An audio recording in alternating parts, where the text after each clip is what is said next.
Flamengo venceu o primeiro jogo por 2-1, né? Então garante o título com empate. Conversar com a Duda Dal Ponte já está aqui no telão do Globo Esporte. As últimas do Flamengo, Duda. Oi, Escobar, muito boa tarde para você, para todo mundo que acompanha o Globo Esporte. Hoje, às 3h30 da tarde, o Flamengo vai fazer o segundo treino depois do primeiro jogo da final do Carioca. E amanhã, pela manhã, faz então a última atividade antes da grande decisão. Todos os jogadores que estiveram na primeira final, na quarta-feira, estão disponíveis para o jogo de domingo. As dúvidas ficam por conta mesmo dos retornos. A começar pelo Bruno Henrique. Ele teve uma lesão na coxa na semifinal contra o Vasco e dificilmente vai estar disponível para domingo. O Bruno Henrique está evoluindo, só que o Flamengo não quer acelerar nenhum processo pensando no restante da temporada também. Agora, o Everton Cebolinha, que teve uma lesão na coxa lá no dia 22 de fevereiro, ele já está fazendo treinamento em campo e pode ser uma opção. Os dois últimos treinos vão ser decisivos para saber se o Cebolinha vai para jogo ou não. A grande dúvida mesmo fica por conta do Danilo. Ele não tem uma lesão, mas tem um incômodo muscular, está fora há 3 partidas e ainda é dúvida. Ele está sendo reavaliado dia a dia. Agora, o Michael, com uma lesão na coxa, está fora da partida de domingo mesmo, definitivamente. A boa notícia de hoje fica por conta da renovação de contrato com o volante Eric Pulgar. Agora, teve uma reunião, agora há pouco, no Ninho, para saber se eles iria renovar ou não. Ele teve uma renovação de contrato até 2027, Escobar. Boa notícia para o Flamengo. A gente vai também para o Rio de Janeiro, porque mais uma vez o Pedro Henrique Torre aparecerá aqui no nosso programa, porque também já tivemos a parte 1, Pedro. Agora, preparação para a parte 2 do Clássico. Exatamente. Tudo bem? Mais uma vez aí um abraço para o Bruno, um abraço para agora o Brelha, Jailson também, enfim, um beijo para a Mari.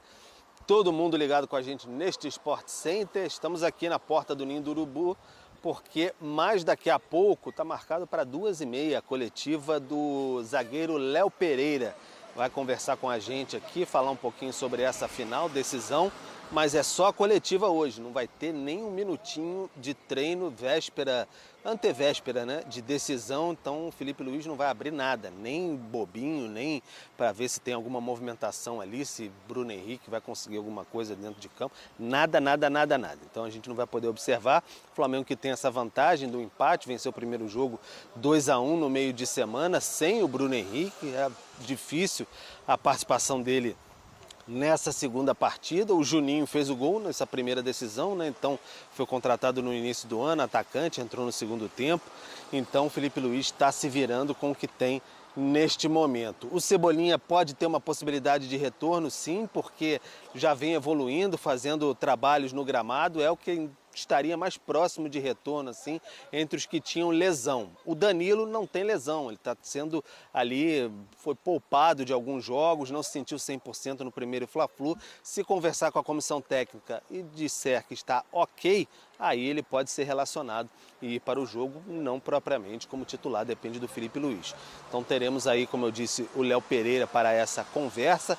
Mais tarde, o Flamengo vai ter o desfalque também, sempre bom lembrar do Michael, porque a lesão muscular dele demanda um pouco mais de tempo para a recuperação, mas está o grupo mais confiante, né? 2-1 fez no primeiro jogo, está caminhando aí em busca do bicampeonato consecutivo carioca. O Flamengo nessa disputa particular com o Fluminense, nos últimos 7 anos o Flamengo esteve na decisão, 5 delas contra o Fluminense, são 2 para cada lado, está sendo decidida a 5ª neste momento. O Flamengo tem essa vantagem e quer mantê-la até domingo para levantar o segundo troféu em 2025. Paralelamente, Mari, Bruno e amigos, o Flamengo vai atrás ali daquele extracampo, tentando renovar, deve oficializar aí muito em breve a renovação de contrato do Pulgar por mais 3 anos, o chileno, que deu uma reclamada, mandou aí por emissários dizendo que estaria um tanto quanto insatisfeito, gostaria de voltar para a Europa, mas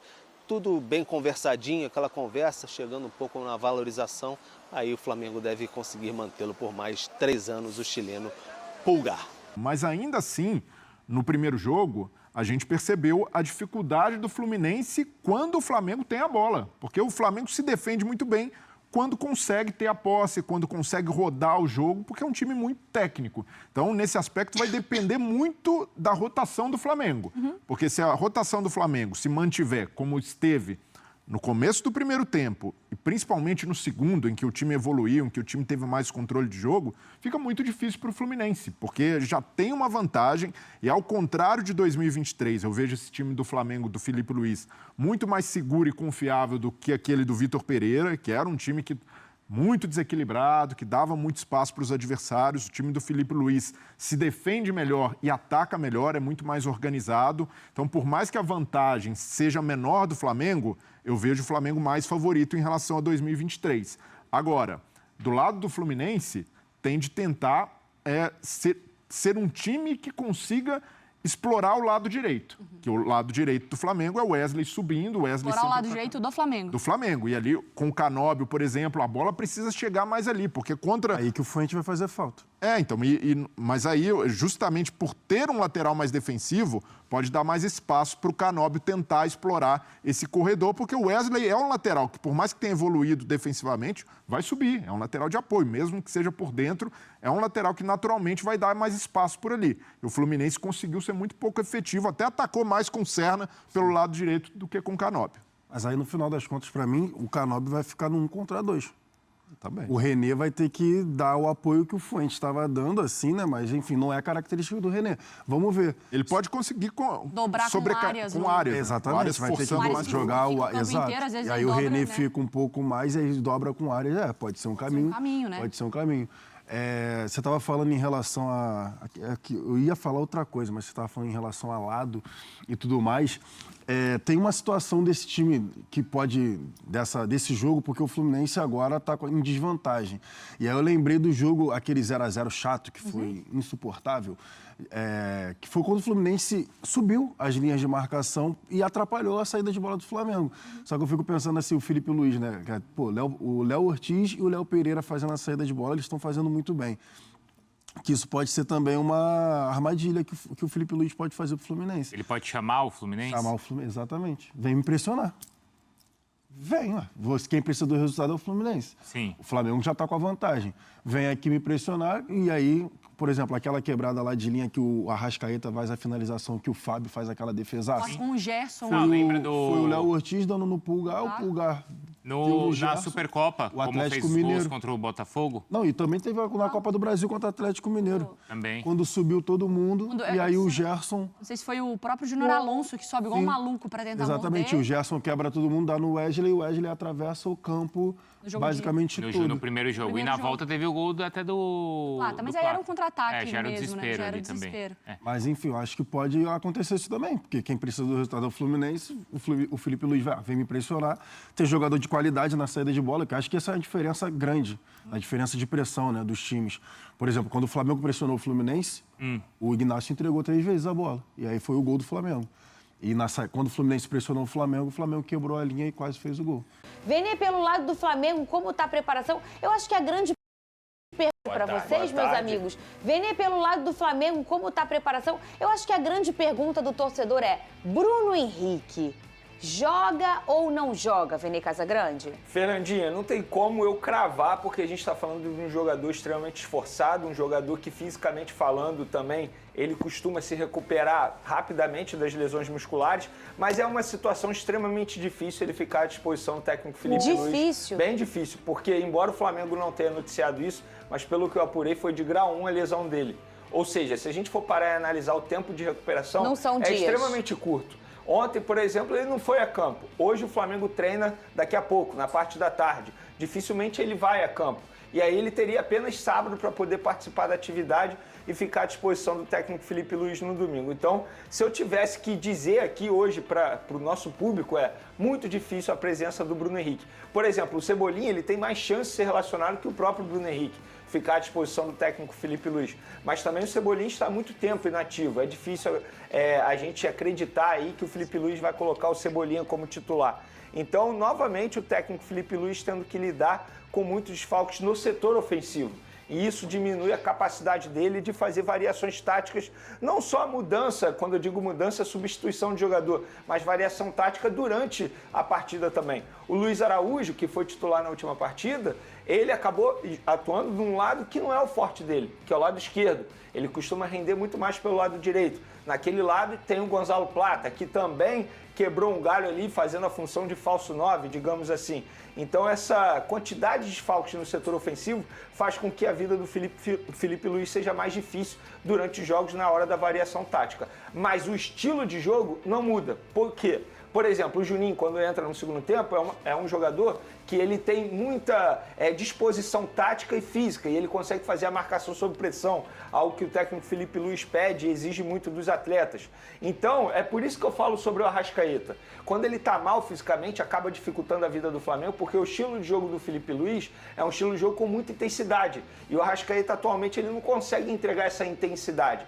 Arrisco a dizer que se todos os jogadores do setor ofensivo tivessem à disposição, dificilmente o Arrascaeta seria titular atualmente por conta disso, do desempenho físico dele. E é óbvio que ele vai evoluir, pelo menos o departamento médico, a comissão técnica do Felipe Luiz trabalha para ele poder evoluir. Tão bom, que até quando... É isso, é porque ele é o cérebro. E já não é de hoje que o Arrasca não está assim 100% fisicamente. Outro jogador, por exemplo, que a gente pode pegar como exemplo, o De La Cruz, que vem crescendo de produção. É um jogador extremamente importante, porque quando o Flamengo está sofrendo uma marcação muito alta do time adversário, é o De La Cruz que consegue fazer essa saída de bola rapidamente. E quando ele está bem, isso facilita muito a vida, não só do Pulgar, mas também do Gerson, que os jogadores que fazem essa função também. Ô, Vene Casagrande. Pois não. Pulgar, como tá essa situação? Pulgar, é drone seu? É drone nosso. É isso. Vamos lá. Vamos lá. Ontem o empresário do Pulgar chegou ao Galeão aqui do Rio de Janeiro, aeroporto internacional, pegou um Uber, foi direto ao Ninho do Urubu e teve o primeiro encontro com o José Boto. Só que o José Boto não pôde recebê-lo da maneira que gostaria, porque ele já tinha outras reuniões. E aí eles marcaram uma reunião para hoje pela manhã. E nessa reunião eles chegaram, enfim, ao acordo final. O que aconteceu, Fernandinha? O primeiro acordo era até dezembro de 2028, no novo contrato. Mas eles tinham que chegar a um acordo em relação à multa rescisória. Os empresários pediam um valor, o Flamengo pedia outro. E para chegar a um acordo em relação à multa rescisória, diminuiu o tempo de contrato. E agora vai até 2027 o novo vínculo dele. A multa rescisória vai ser 7 milhões de dólares, só que essa multa rescisória só passa a valer a partir do meio de 2026. Ou seja, se o Pulgar quiser sair até lá, o Flamengo terá que ser consultado, terá que ter uma negociação. E no meio de 2026, se chegar um clube interessado em Pulgar e quiser pagar a multa rescisória de 7 milhões de dólares, pega e leva o jogador. Mas aí eu considero uma renovação extremamente boa. Se a gente for parar e analisar, por quê, Vene? Pulgar já tem 31 anos. E ele estava muito próximo de sair. Ainda tem isso. Ele estava muito perto de sair, ele gostaria de sair. E aí o Flamengo conseguiu reverter essa situação. Ele já tem 31 anos. Vamos parar e analisar que no meio de 2026 chegue um clube e pague 7 milhões de dólares. Até lá muita coisa pode acontecer, inclusive o Pulgar cair de rendimento. E você acha que algum clube pode chegar aqui e pagar 7 milhões de dólares num jogador de quase 34 anos? Se fizer isso, seria uma baita negociação para o Flamengo. E eu não sou muito de revelar salário, só que dessa vez a fonte pediu, porque muita gente já imaginava que o Pulgar já tivesse ganhando mais de 1 milhão por mês. E não era isso. No novo contrato, ele vai passar a ganhar R$1 milhão bruto por mês. Ou seja, é uma valorização salarial, só que é uma valorização, se a gente for parar e analisar dentro do mercado brasileiro, exatamente. Não é nenhum absurdo, muito pelo contrário. Se a gente for pegar a folha salarial de todos os clubes da Série A, a gente vai ver que R$1 milhão para um jogador como o Eric Pulgar não é nenhum absurdo. Então, no fim das contas, eu considero uma baita negociação da diretoria do Flamengo. Lembrando que foi comandada pelo José Boto, diretor executivo do Flamengo, e em breve eles vão assinar esse novo vínculo válido até 2027. Olha, eu tô curiosa para olhar aquelas matérias que saem lá pro meio do ano das folhas salariais dos clubes, tá? Que teve um aumento aí do padrão muito alto nos últimos 2 anos. Isso já tem acontecido nos últimos anos, mas nos últimos 2 anos isso tá assim incontrolável. A gente falava há uns 3 anos aqui nesse programa, nós 3, o salário do Gabigol de 1 milhão, que era um salário altíssimo, um pouco mais de 1 milhão. Hoje a gente já está trabalhando um salário de 1 milhão, ok, para todos. Lembra volantes, do João Gomes, zagueiros. antes da renovação? Quanto? 50 mil reais. 50 mil. A gente pediu aumento para João Gomes nesse programa, porque era um absurdo. Um menino que era o Flamengo, ele carregava o Flamengo não estava bem na época, não era uma máquina, estava se reencontrando ali. O João era o cara convocado e ganhava 50 mil. A gente ficou pedindo aumento, 50 mil reais. E a gente, 50 pra mim tá ótimo. Eu acho mas pro futebol E agora a gente está falando de, o salário dele, 1 milhão que está no padrão. Eu não sei até quando que os clubes vão conseguir respirar, né? E quando a gente fala de salário, isso? eu acho que a gente precisa analisar também em relação custo-benefício. Vamos, Claro. supondo, vamos pegar o Memphis Depay, que não sei se hoje é o jogador que mais ganha no futebol brasileiro, porque tem o Neymar, né? Quanto Eu não é o sei salário quanto dele, o O Neymar. Neymar, na verdade, É. ele tem divisão de questão comercial, né? Eu não sei o Tudo Neymar. que entra no Santos que tem a ver com o Neymar ganha em cima disso, né? Mas assim, vamos dizer... E eu o acho que Memphis- quem paga o salário dele não é a Bet que patrocina? Ou não? Eu acho que não. Não, Eu acho que é parte muito do mais salário, uma parte do salário, composição, uma confirmaram. composição, isso aí, dos patrocinadores e tudo mais. Cara, o Memphis ganha entre 3 e 4 milhões de reais. Então, aí vamos pegar custo-benefício. O Memphis está sendo super criticado pela torcida do Corinthians, pelo que eu venho acompanhando, e de fato ele não faz bons jogos e não está decidido. Olha o Eric Pulgar. O custo-benefício do Eric Pulgar nessa renovação de contrato não vale a pena? Claro que vale, é um jogador titular absoluto e o técnico Felipe Luiz não quer perder esse jogador de Mas jeito o nenhum. ponto é, a gente não pode começar a usar como régua um salário do Memphis, entendeu? Não. Porque Não pode. não dá, senão É um a gente não absurdo. vai... Gente, senão daqui a absurdo. algum tempo a gente não vai voltar para a estaca zero. Os clubes completamente enforcados porque não vão aguentar, E olha porque que não vai assim, ter saúde colocando na financeira. ponta do lápis, pode ser que nessa temporada não esteja valendo, mas na última valeu, porque ele tirou o Corinthians do Isso rebaixamento. é verdade. Então assim, ser rebaixado é um prejuízo muito maior do que você pagar 3, 4 milhões de reais a um atleta. Esse é o certo? Não é o certo, ainda mais com o Corinthians. O Corinthians tem uma folha salarial aí de cerca de 25 milhões de reais, um clube que deve quase 2 bilhões. Então assim, desculpa, não é o certo, não tá certo. O Corinthians aumentou muito a sua dívida no ano passado, justamente para conseguir se livrar do rebaixamento. E isso não justifica. Por quê? Porque aumentar a sua dívida trazendo os jogadores que está trazendo e não conseguir pagar o que você deve, para mim é completamente errado. E no final das contas, com 600, 700 milhões de aumento de dívida, o Corinthians foi parar na Sul-Americana. Mesmo com tudo que a gente falou. Então, assim, é muito complicado a responsabilidade dos clubes. O Flamengo não é esse clube responsável, muito pelo contrário. Eu acho que o Pulgar ganhando 1 milhão tá ok. Eu também, eu não jogador tô que ele é. criticando o salário do Pulgar, não. Eu também achei Vamos ótimo. trazer pra realidade. Eu trouxe o recorte que a gente outro dia debateu isso. Gente, como é que estão esses salários que a gente voltou Assim a como o Arias normalizar, né? renovou agora por cerca de 1 milhão Vamos também. trazer por para a mais de 1 realidade milhão. e para o Flamengo. O Pablo, o salário dele é quase isso que o Pulgar vai ganhar no novo contrato Não dele. existe. E como tá o Custo Pablo? bene- Ele tá lá ainda? Ele tá treinando à parte e, assim, dificilmente o Flamengo vai, entre aspas, conseguir se livrar dele. Porque é um jogador que ele não quer sair. Para ele sair, ele teria que topar. O Flamengo simplesmente não pode chegar e romper o contrato Sim, dele. claro. Não, ele tem contrato até dezembro. Só Desse que- ano? É, exatamente. Só que aí, custo-benefício. Qual é o custo-benefício que vale? Então, assim, eu tô pegando um jogador que hoje é do atual elenco do Flamengo, tá? O Alan, por exemplo. O Alan é um jogador reserva, Melhor, pouco eu utilizado. acho que é melhor. Vamos trazer. É basicamente o mesmo valor. É melhor esse É basicamente comparação. o mesmo valor. É na mesma proporção aí. E aí então, vai- custo-benefício pro Gavão. Vai gestão de grupo também. O jogador que tá jogando, que é titular, que tá indo bem, se ele ganha 500 É verdade. e o reserva dele ganha 1, meu amigo, não existe coisa que sustente isso no ambiente do clube. Não tem como, não tem a mínima condição. E O cara todo vai mundo pedir sabe aumento. quanto outro ganha, né? Não é um mercado que... Não, eles resenham. entre Todos eles tipo, sabem.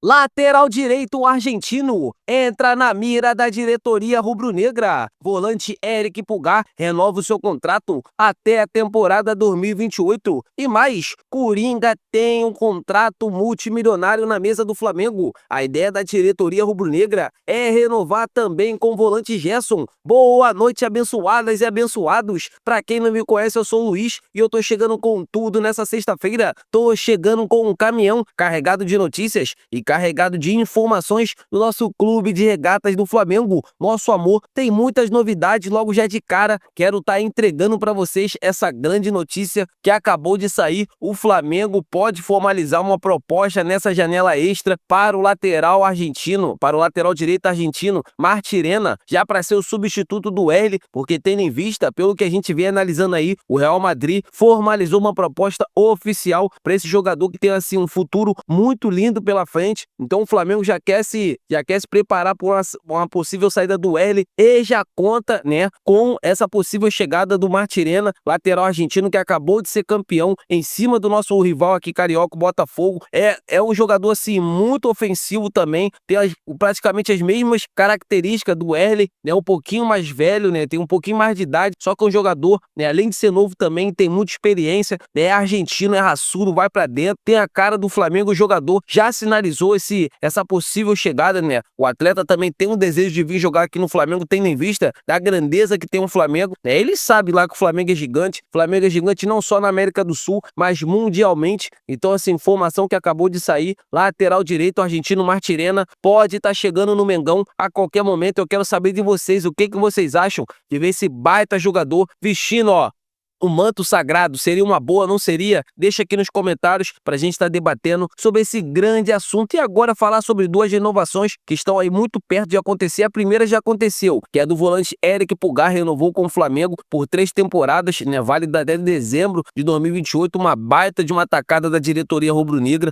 O Eric Pulgar tem um potencial incrível e pode ajudar muito o Flamengo, né, no restante da temporada. E a outra é do volante Gerson, né, que o Flamengo colocou um valor muito bom na mesa e o Gerson tem tudo também para renovar com o Flamengo. Vale lembrar que o contrato do Gerson vai até dezembro de 2027, só que o Flamengo quer estender ainda mais o vínculo, então assim, deixar ainda mais, qualificar ainda mais o plantel rubro-negro. Esses jogadores aí são jovens, o próprio Eric Pulgar tem 30 anos, está vivendo o auge, né, da sua idade, da sua carreira. O Gerson também tem menos de 30, então assim, o Flamengo tem um elenco muito jovem, então vamos torcer para que todos esses jogadores de muita qualidade permaneçam no Mengão. Eu tô indo nessa, saudações rubro-negras, fiquem com Deus!